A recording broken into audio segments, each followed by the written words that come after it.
Hello and welcome What a to piece of shit movie.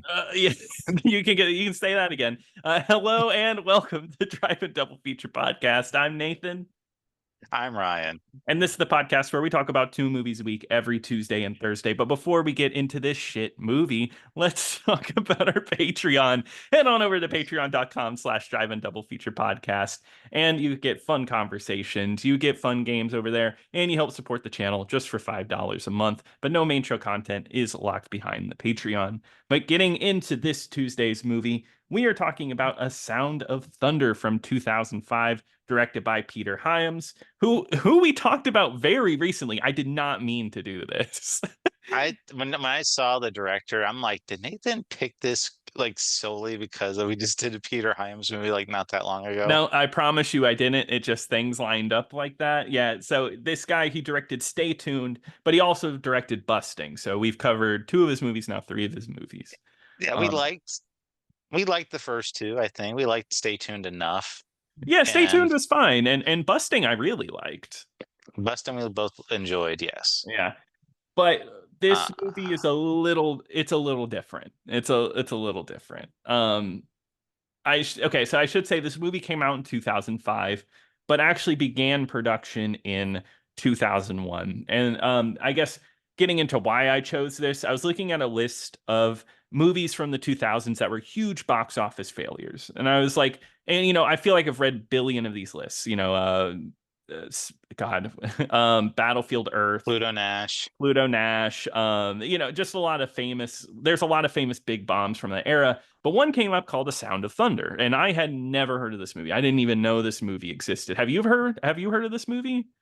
No. Yeah, and I was like, okay, I kind of just want to watch this and see what this is because it cost $80 million to make. So Uh, when I was watching the movie, I had no context at all. yeah, And because at least you knew this was a box office failure when you picked it. I yeah, didn't. So like when I'm watching this movie, I'm just like, it's like, oh man, this is just like really low quality. I'm thinking this is like straight to DVD straight to movie. DVD slop, And, right? and I'm like, okay, like it looks like crap, but it's probably because, they had a very small budget to work with. Hmm. But then I look and it's like $80 million. I'm like, what the hell? Like Yeah. I was floored when I saw that budget. Yeah, it is absolutely insane because this movie Mhm. looks like garbage. It is horrible for the price, but there is some explanation behind a lot of this. So I read into the production of this movie, and it is interesting. So this is based off of a short story made by Ray Bradbury. And I think I want to say that started the whole butterfly effect thing. That's like what this movie is all about. The butterfly effect, you change a thing from the past and you affect the future. Well, think about Because this. I remember that bit from like that one Simpsons like Treehouse of Horror or whatever, where it's like Homer would Mhm. go back in time and he would accidentally kill a bug or whatever, and then like everything would be different. Yes, yeah. Whereas me, uncultured, I know it from Ashton Kutcher. Uh, Ah, no, I'm just well, actually, probably. I remember that movie being a big deal, unlike this one. But anyway, this movie started production in 2001 and originally had Pierce Brosnan tied to it, who left the movie. And then we got instead they were like, yeah, let's get Edward Burns. Okay. But when it started production in 2001, all of the sets they built, most of them, I should say, most of the sets they built were damaged in a flood. So a lot of the stuff they made got destroyed. And this is like they already had paid for all of this. So they had to film a bunch of stuff on green screens. And then the production company, Franchise Films, who made this, they went bankrupt at the same time. The movie was finished, but the post production couldn't work. So all the CG had to be done over the years, just cobbling together whatever money they have. So this movie, it says it had an $80 million budget, but franchise that was what Franchise Pictures told them they could have. They didn't get all of that budget. So it's they say it's more around 50 million how much it actually cost. And that's post production, I think, was a lot cheaper. So this movie got cobbled together over the years and came out like three, or actually I should say, yeah, about 3 years past when it was supposed to come out. So this movie is just a movie that had a lot of issues getting to release.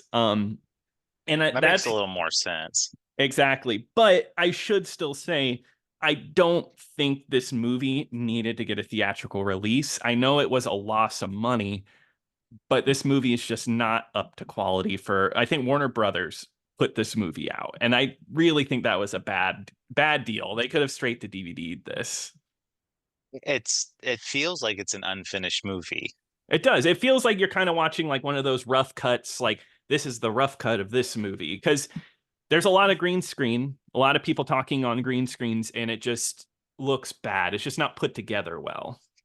At no point did I ever think like this looks good or or whatever. It just No. it, everything in here was like it just looks so bad. Like so when you see like the very first dinosaur in this Yeah. movie, I was just like, oh my God. It, Like it looks like an asylum movie. just like I'm like, how come there's like movies that like predate this movie that look better? Jurassic Park.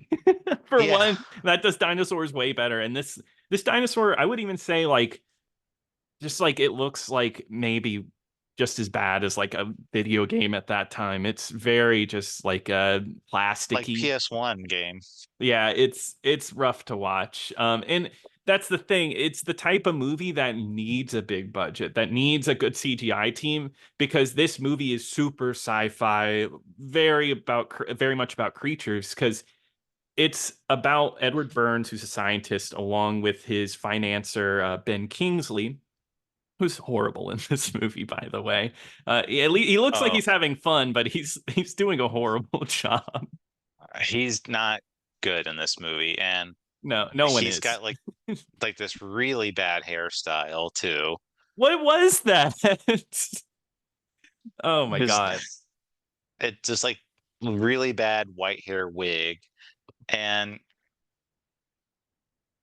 I think he was trying to like go for like an over the top villain or whatever, but I've seen much better over the top villains, and I'm like, if you're gonna do that, you might as well just he should have just gone like totally crazy and like done like a crazy voice or something. But like Yeah. even that's just like I don't even feel like you're going that over the top.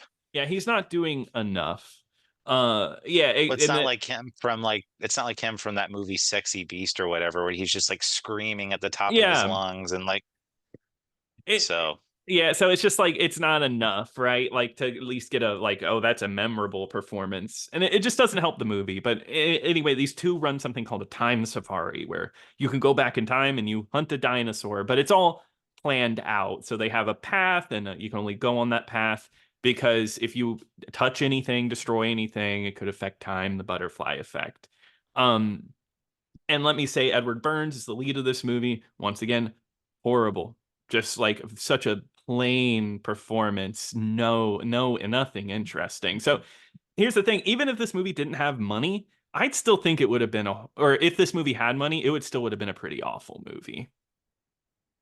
I mean, even if the special effects were like top notch, Yeah, it still would not be very good. I don't think I've ever seen Edward Burns in something where I'm like, oh, this is a great performance from Ed Burns. And of like, because course. I'm like, but when you see stuff like this, it's like, yeah, I can see why he was never like a big A-list actor or anything. Yeah, because of this performance.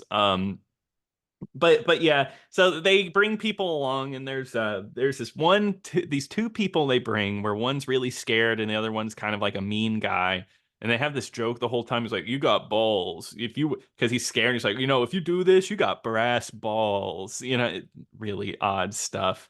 But they send him in, and then somebody steps on a butterfly during this, and then time is changing. So I've never read the original short story, but I don't know about you. This never really made sense to me. The idea that you change something in time, like you destroy the butterfly, and then it sends ripples through time. So ever so slowly, the future changes piece by Yeah, piece. I've never seen that before, and I don't like it.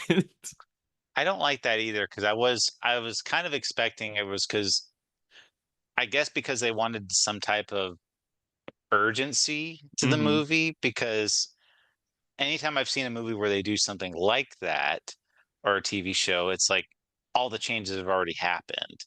And Yeah. when they return back to their present time, it's always like, oh no, everything's so different now. But like when they arrive back, Yeah. what's going, like what's going on Hmm. type of thing. And like even like the city is still like mildly like okay at first. Yes, And yeah. then it's like then you just see like this big CGI like ripple. Like, oh no, and And then then everyone like gets one hit by thing. it in slow-mo. Yeah. Yeah, but yeah, then like one thing changes, like oh, some vines grow or whatever, and then later on in the movie, it just almost like it hits so suddenly, and everything is like dystopian, destroyed. Um, but that makes no sense for the movie because I'll just say the end of the movie, he goes back in time and stops them from stepping on the butterfly. And that doesn't ripple change the future. That just automatically changes it. He goes back and everything's fine. So like I don't know. I don't know. It makes sense in a way, but also I just think the time crap just doesn't really make sense. That's the It, best it's way a to put very it. it's a very dumb story. I mean, Yeah.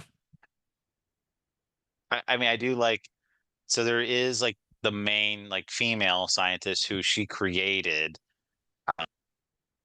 Amy or whatever, like the AI or whatever. Yes, yeah. And she's like, I didn't create this, I didn't create time travel for this, and just Hmm. she goes on a warpath. And then eventually, when all this stuff happens, they have to come to her and be like, please help us, type of thing. Hmm. And uh, the guy that was like I guess like the main uh CEO of Time Safari or whatever, Yeah. that's not Ben Kingsley. He like they're sitting at like a round table, like, what are we gonna do to fix this type of thing? And he's like, and she comes up with a plan, and she's basically like, we need to like go back in time to like fix this type of thing. He's like, Hmm. no, absolutely not. And he's like so concerned, like the world is about to just be like completely evaporated, and he's just like, can't let this like get out, like where this is going to affect the company type of thing. Yeah, that's so silly. Because that's like a whole thing in the movie, how the company's saving money. That's how this happened because there's like a biofilter that's been Well, off yeah. to save them money. And it made it sound like if this was on, they were gonna lose so much money. Like they were gonna go bankrupt. Well, they said that they're like, this costs millions of dollars. Yeah, we had to cut corners. Um, but yeah, so that this is those bits are probably the more interesting parts of this movie because at least there's something. I don't know about you, but I thought all the parts in the middle when the city becomes like a jungle and people have a virus and people are dying off, tuned out the most boring, uninteresting bits of this movie, not even remotely exciting. No, it's very, very dull because Yeah. these people at all. I Yeah. don't know who they are. They have zero personality to me. I don't care what happens to them. And just just this CGI slop that they're just giving us, where It is. it looks terrible. It doesn't look good to look at at all. And it's like one of them, there's like these giant bats that are like trying to get into their car. Hmm. Another one is like this giant sea serpent or whatever, giant eel looking thing that like when they Yeah. get submerged underwater. But then like probably the worst one is these like reptilian apes Yeah, the where it was baboon reptile things. Oh yeah, yeah, those and because they put so many on screen, because the idea is it's like a horde of them, and my God, they just look so hard to look at. they do. And like I've shown it to like people like, "Oh, look at this," like they're just like, ugh, like that looks disgusting. Yeah, that's the thing. That's what's depressing about this movie in a way, because I mean that does not help the movie at all because it makes it hard to look at. But like, I feel like with a proper budget, with a proper post production, that element of the movie would be gone, and it's kind of like once again, I feel like maybe they should have just let this one die. Just should have, like, because this movie can't be made with such a low budget. It's just not that type of movie. No, and you say the premise of this movie, it sounds super interesting. Yeah, And I'm sure the story is a good read. like, I think this is one of those movies where it's like if they did something like that, like they remade it or like did it like Hmm. again, they could make a much better movie. I agree. The execution is so poor. We don't really, we don't really get good characters. It looks like crap, and then just how they solve it too. Like, well, okay, yeah, so that's like the other. It's like they kind of make it like a mystery at first too, Hmm. and because they're like, oh, well, we got to go back to all the people that were on that hunting trip and like see what they did, and Hmm. they go back to like the nervous guy on there first, and he was like, I didn't do anything. He's like, nope, nothing. Yeah. And then they go to like the crazier friend and on fire or whatever. Yeah, that plot line also kind of is weird because they're like, he has the virus and he's like crazy. The virus thing, that's not explained at all. I guess everybody has a virus now. They're like zombies or something. I don't know. It's explained very poorly. I could not tell you like No. anything like the virus, like they don't make a big deal about it all. It's just like when they do eventually get to go back into time, Hmm. and Ed Burns like goes back into time and he's able to stop one of the coworkers, and she's like totally like she's not alarmed at all that she sees two Ed Burns at all. No. She almost treats it She's like just like, it's huh, charming. what? Yeah, like what? Yeah. And Ed Burns is basically like, go back and tell them to turn on the biofilter. Hmm. To stop like the nervous guy, because apparently it was the nervous guy. He had slipped off the path because they have like this like light bridge, holographic pathway, whatever, Hmm. because they don't even want them leaving footprints behind. Yeah.